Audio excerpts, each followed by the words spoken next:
अस्सलाम वालेकुम, कैसे हैं सब। आई होप कि सब ठीक ठाक होंगे। अल्लाह ताला से दुआ है आप जहाँ रहें हंसी मुस्कराती रहें।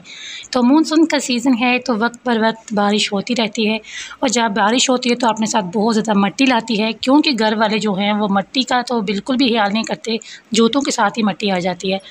फिर मैंने ऐसे ही वाइपर लगा के मिट्टी जो थी साथ साथ निकालती जा रही थी, ताकि जो इधर से फिर अंदर हॉल में मिट्टी वाले पाँव ना जाए। खैर, आज की वीडियो का जो व्लॉग का आगाज़ है वो मैं आपके साथ कुछ बातें शेयर करने वाली हूँ जो मैंने अपनी ज़ाती ज़िंदगी से सीखी।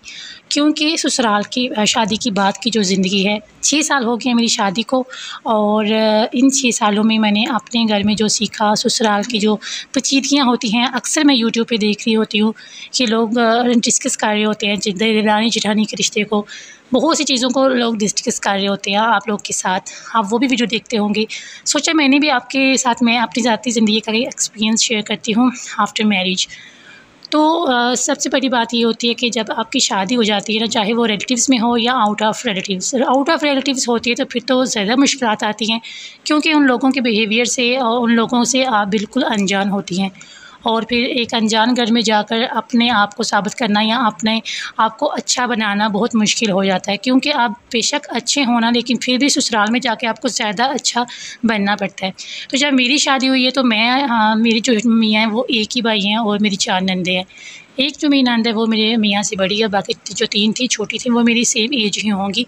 लेकिन चूँकि मैं भाभी बन गई थी और अब उनसे बड़ी थी, बेशक सेम एज थी, लेकिन जब भाभियाँ बन जाती हैं ना तो वो फिर सियानी भी होती हैं, और अगर उनसे कोई गलती हो जाती है तो उनकी गलती को ज़्यादा पकड़ा जाता है अपनी बेटियों को छोड़कर। तो मेरे साथ भी कुछ ऐसे ही चलता रहा, और मैं इतनी सेंसिटिव थी, इतनी मुझे टेंशन होती थी कि मेरे जहन में वो बातें गूंजती रहती है। अगर मैंने नमाज़ पढ़नी तो मुझे कुछ पता ना चलना कि मैंने नमाज में क्या पढ़ा है। आहिस्ता आहिस्ता ऐसे करके मुझे डिप्रेशन हो गया। कोई 2-3 साल में डिप्रेशन में रही हूँ। ये शायद बातें इतनी ज़्यादा नहीं थी, मैं ज़्यादा सेंसिटिव थी। और फिर ऐसा हुआ कि मैंने किसी की कहानी सुनी, तो उसके ससुराल का हाल सुना, तो मुझे लगा कि मेरे ससुराल का जो हाल है ना, इसके आगे तो कुछ भी नहीं है। उधर से फिर मेरा टेंशन जो मेरी रिलीज़ होना शुरू हो गई, डिप्रेशन मेरा कम होना शुरू हो गया। मेरी बहुत करीब वाली मेरी फ्रेंड थी, उसने अपने ससुराल का हाल मुझे बताया कि मेरे साथ ऐसे होता है। तो मैंने फिर कहा कि मेरा जो दुःख है, मेरा जो हाल है, ये इससे तो बहुत कम है। इस चीज़ ने मुझे काफ़ी रिलीज़ दिया। और फिर मैं देखती थी कि अगर मैं उदास हूँ, अगर मेरे चेहरे पे 12 बजे हुए तो मेरे घर वाले खुश होते थे। फिर मैंने सोचा कि नहीं, मुझे तो वो काम करना है जो मुझे भी अपने आप को भी ठीक लगे और मैं अच्छी नज़र आऊँ सबको, उनको जो मेरा बुरा चाहते हैं। फिर मैंने अपने आप को सँभाल लिया। मेरे अल्हम्दुलिल्लाह मेरे ट्विन्स बेटे हो गए थे तब तक। तो फिर मैंने अभी रिसेंटली 1 साल हो गया मुझे, अल्हम्दुलिल्लाह मैं अपने घर में ठीक हूँ। मैं स्ट्रेस नहीं लेती, परेशानियाँ आती जाती रहती है, मैं इग्नोर कर देती हूँ। लेकिन पहले की बात कर रही हूँ कि इतना ज़्यादा स्ट्रेस था कि मैं इतनी ज़्यादा परेशान हो जाती थी, डिप्रेशन में चली गई थी। क्योंकि मेरे घर की जो मेरे मायके में जो हालात थे ना, मेरी 3 भाभियाँ थी और 1 भाई की शादी बाद में हुई थी। और अल्हम्दुलिल्लाह हमारा अब तक भी बहुत ही अच्छा है मेरी भाभियों के साथ, बहनों वाला। कभी हमारा लड़ाई झगड़ा नहीं हुआ, कभी वो बातें नहीं हुई जो मैंने इधर आके देखी। तो आपसे बात करने का मतलब ये है कि आप अगर लोगों को सोचेंगे ना तो आप मरीज़ बन जाएंगे। आपने लोगों को नहीं सोचना, अपने आप को देखना है, अपने आप को खुश रखें। अगर आप 12 बजा के रखेंगे ना अपने चेहरे पे, तो लोग तो चाहते हैं कि आप गंदी बंदी से लगी रहें, ना मियाँ को अच्छी लगे ना दूसरों को अच्छी लगे। तो आपने इसके अल्टरनेट हो जाना है। आपने अपने आप को खुश रखें, अपने आप को साफ़ सुथरा रखें, अपने आप को सुबह उठती हैं हल्की सी वॉक करें, उसके बाद आप नाश्ता करें, जो आपकी रूटीन का काम है उसको करें, फिर साफ़ सुथरी हो जाएँ। अपने चेहरे का बहुत ख्याल रखें। याद रखें, अगर आपके चेहरे पे रौनक है ना तो वो आपका मियाँ आपको अट्रैक्ट करेगा। अगर नहीं है ना तो बहुत सी खूबसूरत औरतें जो हैं बाहर मिलती हैं, और जो मर्द होते हैं ना, ये सबकी बात नहीं, शायद कुछ बातें मेरी कड़वी लगे, वो ब्यूटी को ही ज़्यादा करते हैं। और बाहर का देखते हैं बहुत खूबसूरत लड़कियां हैं, इतनी प्यारी मेंटेन रखा हुआ है, जॉब अगर होल्डर है तो उधर भी उनकी कलीग्स वगैरह होगी। तो आपने ऐसे बन के रहना है कि आप अपनी मियाँ की आंखों का तारा बने, उनको वो काम करें जो आपके मियाँ को अच्छा लगे। तो मियाँ के आने से पहले खुद को फ्रेश करें, हल्का सा परफ्यूम लगाएं, ताकि आपके कपड़ों से ये थोम लहसुन की जो स्मेल है ना, ये ना आए। तो इस तरह रखेंगी ना तो आप खुश भी रहेंगी, और आपका जो बुरा चाहते हैं ना वो भी नहीं चाहेंगे।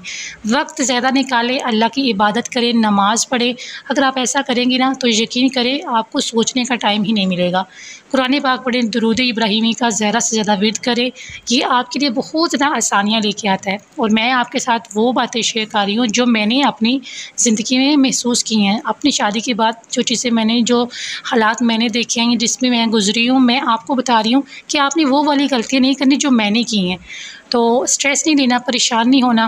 कोई क्रीम ले लें, अपने चेहरे पे लगाएं। अगर आप क्लींजिंग नहीं बाज़ार से अफोर्ड कर सकती, अब घर में दूध ले लें, उससे मलाई के साथ आप क्लींजिंग कर लें, मास्क बना लें। घर में इतनी चीज़ें होती हैं और जिससे आप अच्छा सा मास्क बना सकते हैं। इससे आपके चेहरे पे फ्रेशनेस भी रहेगी और आप खुद पे ध्यान भी दें। अच्छे कपड़े पहनें, ज़रूरी नहीं कि महंगा कपड़े ही पहनें, आप अच्छे कपड़े पहनें, अच्छे जूता पहनें, अपने आप को निखार के रखें ताकि आप खुद को भी अच्छी लगे, अपने मियाँ को भी अच्छी लगे और अपने घर को इस तरह करेंगी तो आपकी ज़िंदगी बहुत आसान हो जाएंगी। अगर आप लोगों को देख के सोचेंगी ना कि फ़लाँ मेरे बारे में ऐसे कह रहा है, फ़लाँ मेरे बारे में ऐसे कह रहा है, मैं इतना करती हूँ, इतना एफ़र्ट करती हूँ, मैं इतनी एफ़र्ट करती हूँ, लेकिन लोगों को पता ही नहीं है, ऐसा कभी नहीं होता। क्योंकि आप जितना मर्ज़ी काम कर के दिखाएंगे ना लोगों को, लोगों ने आपके साथ वैसे ही रहना है। तो बेहतर है कि आप कम करके तो ज़्यादा रेस्ट दें अपने आप को। तो ये छोटी-छोटी बातें जो मैंने आपके साथ शेयर की, अगर आपको अच्छी लगी हो तो इसको लाइक करिएगा, मेरी वीडियो को लाइक करिएगा और चैनल को ज़रूर सब्सक्राइब करिएगा। आज के लिए इतना ही काफ़ी है, फिर मिलूँगी एक वीडियो के साथ। तब तक के लिए अपना बहुत सारा ख्याल रखिएगा, दुआओं में मुझे भी याद रखिएगा। अल्लाह हाफ़िज़।